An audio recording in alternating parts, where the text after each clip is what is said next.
Where can we find the courage to act in spite of fear? Trying to eliminate that which we react to fearfully is a fool's errand because it locates the source of our fear outside ourselves rather than within our own hearts. Practicing leadership, enabling others to achieve purpose in the face of uncertainty, requires engaging the heart, the head, and the hands, motivation, strategy, and action. Leadership in organizing is rooted in 3 questions, articulated by the 1st century Jerusalem sage, Rabbi Hillel. If I am not for myself, who am I? When I am only for myself, what am I? And if not now, when? Pirk Avot, Wisdom of the Fathers. Organizing is a practice of leadership, whereby we define leadership as enabling others to achieve shared purpose under conditions of uncertainty.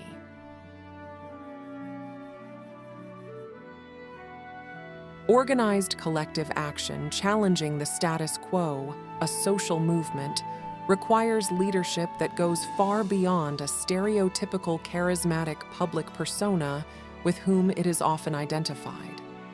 Unable to rely on established bureaucratic structures for coordination, evaluation, and action.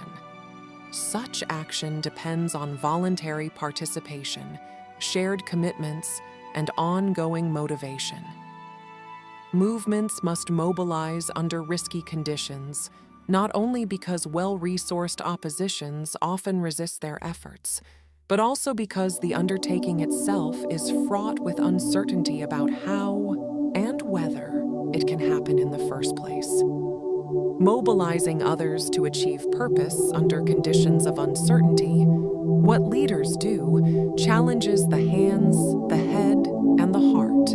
Participating in a social action not only often involves a re-articulation of one's story of self, us and now, but marks an entry into a world of uncertainty so daunting that access to sources of hope is essential. A story is like a poem. It moves not by how long it is, nor how eloquent or complicated. It moves by offering an experience or moment through which we grasp the feeling or insight the poet communicates. When we tell our own story, we teach the values that our choices reveal, not as abstract principles, but as our lived experience. We reveal the kind of person we are to the extent that we let others identify with us. Public narrative is a leadership practice of translating values into action. It is based on the fact that values are experienced emotionally. As such, they are sources of ends worthy of action and the capacity for action. Storytelling is how we interact with each other about values, how we share experiences with each other, counsel each other, comfort each other, and inspire each other to action. Stories teach us how to act in the right way. They are not simply examples and illustrations. When they are well told, we experience the point, and we feel hope. It is that experience, not the words as such, that can move us to action. Because sometimes that is the point. We have to act. Narrative allows us to communicate the values that motivate the choices that we make. Narrative is not talking about values.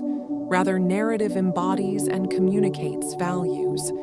And it is through the shared experience of our values that we can engage with others, motivate one another to act, and find the courage to take risks, explore possibility, and face the challenges we must face. Through public narrative, leaders and participants can move to action by mobilizing sources of motivation, constructing new shared individual and collective identities, and finding the courage to act. Leadership, especially leadership on behalf of social change, often requires telling a new public story or adapting an old one, a story of self, a story of us, and a story of now. Stories teach. We've all heard the ending, And that is the moral of the story.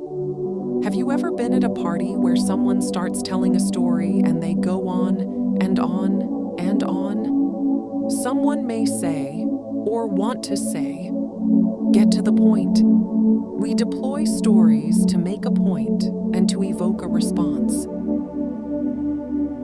When we consider action in the face of uncertainty, we have to ask ourselves 3 questions. Why must we act? How can we act? And what must we learn to do? Positive thinking is more than just a tagline. It changes the way we behave. And I firmly believe that when I am positive, it not only makes me better, but it also makes those around me better. Positive thinking is the notion that if you think good thoughts, things will work out well. Optimism is the feeling of thinking things will be well and be hopeful. Doing good is a simple and universal vision, a vision to which each and every one of us can connect and contribute to its realization. A vision based on the belief that by doing good deeds, positive thinking, and affirmative choice of words, feelings, and actions, we can enhance goodness in the world. When things do not go your way, remember that every challenge, every adversity, contains within it the seeds of opportunity and growth. It takes but one positive thought, when given a chance to survive and thrive, to overpower an entire army of negative thoughts. The tests we face in life's journey are not to reveal our weaknesses, but to help us discover our inner strengths. We can only know how strong we are when we strive and thrive beyond the challenges we face.